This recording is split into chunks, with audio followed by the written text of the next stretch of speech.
Assalamualaikum warahmatullahi wabarakatuh. Selamat pagi semuanya. Perkenalkan, nama saya Hartati atau kalian bisa panggil saya Miss Tati. Saat ini saya akan membawakan materi tentang pengenalan kurikulum 2013. Selamat menyaksikan dan semoga apa yang saya sampaikan bisa kalian pahami dan bisa memberikan kalian sedikit ilmu. Terima kasih. Baiklah, kita akan masuk ke dalam materi pengenalan kurikulum 2013. Selamat menyimak. Apa itu kurikulum? Kurikulum adalah kumpulan rencana, materi, tujuan pembelajaran, dan bahkan cara mengajar yang digunakan sebagai pedoman oleh para pengajar demi tercapainya tujuan akhir pembelajaran. Kurikulum sebagai sarana untuk mencapai tujuan pendidikan, memberikan arah dalam pelaksanaan kegiatan pembelajaran, sebagai alat untuk memudahkan dalam pengaturan kegiatan pembelajaran, membatasi isi atau konten kegiatan pembelajaran. Ini adalah diagram fungsi kurikulum. Seperti kita lihat, kurikulum mempunyai fungsi-fungsi tersendiri bagi guru dan bagi seorang murid. Fungsi kurikulum bagi seorang guru adalah sebagai acuan dalam menyiapkan rancangan dan perangkat pembelajaran, sebagai acuan dalam mencari sumber-sumber belajar agar pelaksanaan pembelajaran sesuai dengan tuntutan kompetensi yang ada dalam kurikulum, sebagai standar dalam pencapaian tujuan pendidikan, dan sebagai acuan dalam pengembangan diri sesuai dengan tuntutan kurikulum.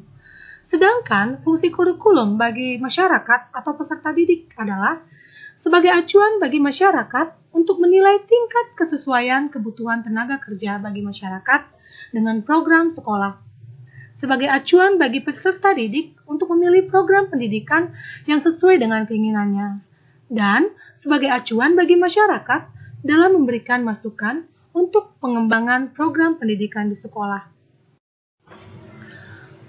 Berikut adalah tahap pelaksanaan pembelajaran kurikulum 2013. Tahap yang pertama adalah kegiatan pendahuluan. Dalam kegiatan pendahuluan, guru mengkondisikan suasana belajar yang menyenangkan, mendiskusikan kompetensi yang sudah dipelajari dan dikembangkan sebelumnya berkaitan dengan kompetensi yang akan dipelajari dan dikembangkan, menyampaikan kompetensi yang akan dicapai dan manfaatnya dalam kehidupan sehari-hari, menyampaikan garis besar cakupan materi dan kegiatan yang akan dilakukan, menyampaikan lingkup dan teknik penilaian yang akan digunakan. Itu adalah hal-hal yang dilakukan oleh seorang guru dalam kegiatan pendahuluan. Selanjutnya, kegiatan inti.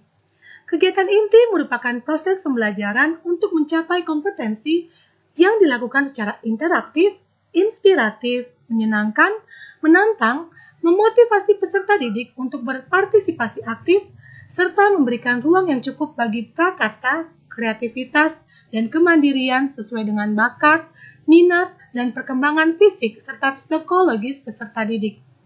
Kegiatan inti menggunakan pendekatan saintifik yang sesuai dengan karakteristik mata pelajaran dan peserta didik. Guru memfasilitasi peserta didik untuk melakukan proses mengamati, menanya, mengumpulkan informasi atau mencoba, menalar atau mengasosiasi dan mengkomunikasikan. Dalam setiap kegiatan, guru harus memperhatikan perkembangan sikap peserta didik pada kompetensi dasar dari KI 1 dan KI 2, antara lain mensyukuri karunia Tuhan, jujur, teliti, kerjasama, toleransi, disiplin, taat aturan, menghargai pendapat orang lain yang tercantum dalam silabus dan RPT. Dan kegiatan penutup. Kegiatan penutup terdiri atas kegiatan di mana guru bersama peserta didik membuat rangkuman atau kesimpulan pelajaran, melakukan refleksi terhadap kegiatan yang sudah dilaksanakan, dan memberikan umpan balik terhadap proses dan hasil pembelajaran. Lalu, guru melakukan penilaian, merencanakan kegiatan tindak lanjut dalam bentuk pembelajaran remedi, program pengayaan, layanan konseling, atau memberikan tugas baik tugas individual maupun kelompok, sesuai dengan hasil belajar peserta didik. Dan yang terakhir adalah menyampaikan rencana pembelajaran pada pertemuan berikutnya. By the way, semua kegiatan-kegiatan dalam pelaksanaan pembelajaran di kurikulum 2013 harus didukung oleh daya dukung proses pembelajaran, berupa ketersediaan sarana dan prasarana pembelajaran. Sarana yang meliputi perabot, peralatan pendidikan, media pendidikan, buku, dan sumber belajar lainnya, bahan habis pakai, serta perlengkapan lain yang diperlukan untuk menunjang proses pembelajaran yang teratur dan berkelanjutan. Prasarana yang meliputi lahan, ruang kelas, ruang pimpinan satuan pendidikan, ruang pendidik, ruang tata usaha, ruang perpustakaan, ruang laboratorium, ruang kantin, instalasi daya dan jasa, tempat berolahraga, tempat beribadah, tempat bermain, tempat berkreasi, dan tempat-tempat lain yang dibutuhkan.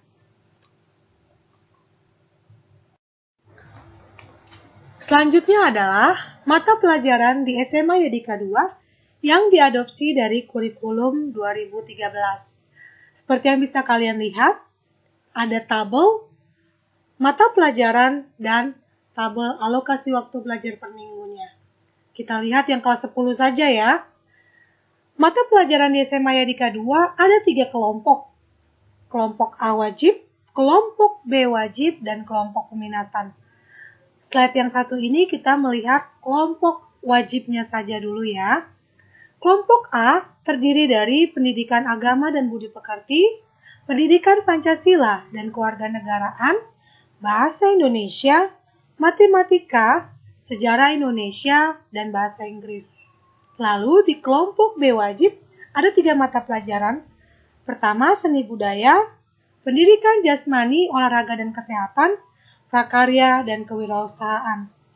Total untuk kelompok A dan kelompok B wajib ini adalah 24 jam pelajaran. Nah, selanjutnya kelompok peminatan. Kalau kamu peminatan matematika dan sains atau MIPA, kamu akan mempelajari matematika, biologi, fisika, dan kimia. Kalau kamu peminatan sosial, kamu akan mempelajari geografi, sejarah, sosiologi, dan antropologi, serta ekonomi. Selanjutnya, ada pelajaran pilihan lintas minat atau pedalaman minat. Kalau kamu di kelas MIPA, kamu akan mendapatkan pelajaran ekonomi untuk pilihan lintas minat. Sedangkan kalau kamu peminatan sosial atau IPS, kamu akan mendapatkan pilihan lintas minat biologi. Dan ada satu lagi pelajaran lintas minat yang wajib dipelajari baik MIPA ataupun IPS, yaitu bahasa dan sastra Inggris. Selain mata pelajaran pilihan dan pedalaman, kita juga punya satu pelajaran muatan lokal yaitu TIK, Teknologi Informasi dan Komunikasi. Setelah kalian mengetahui mata pelajaran apa saja yang akan kalian pelajari di SMA Yadika 2 ini, berikut adalah aspek penilaian yang akan dinilai. Yang pertama, aspek pengetahuan. Aspek pengetahuan merupakan aspek yang ada di dalam materi pembelajaran untuk menambah wawasan siswa di suatu bidang.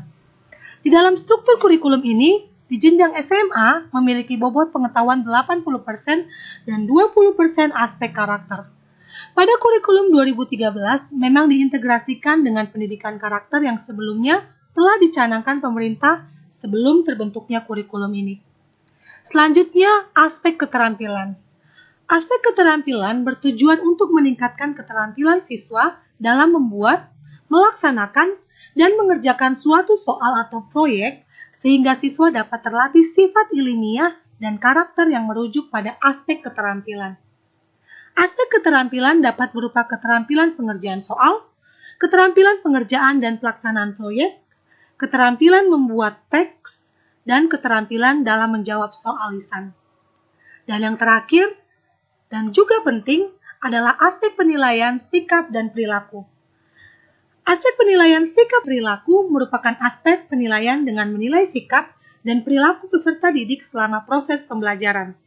Aspek penilaian ini dinilai oleh guru dalam jurnal harian, teman sejawat dalam sebuah lembaran nilai, dan diambil oleh diri sendiri masing-masing siswa.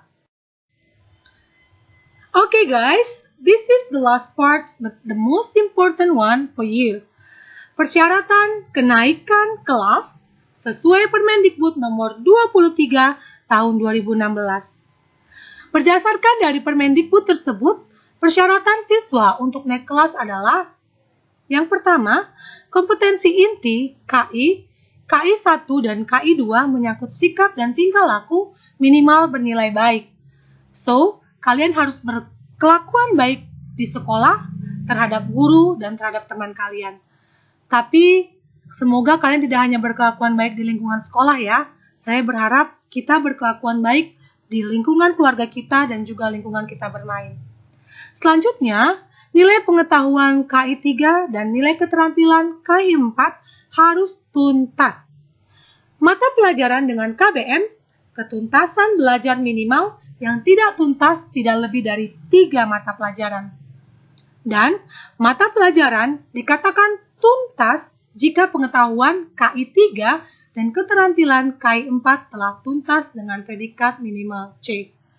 So, kalau kalian ingin mendapatkan nilai yang tuntas, kalian harus mendapatkan nilai KKM yaitu 75. Kalau di bawah 75, berarti kalian mendapatkan predikat D.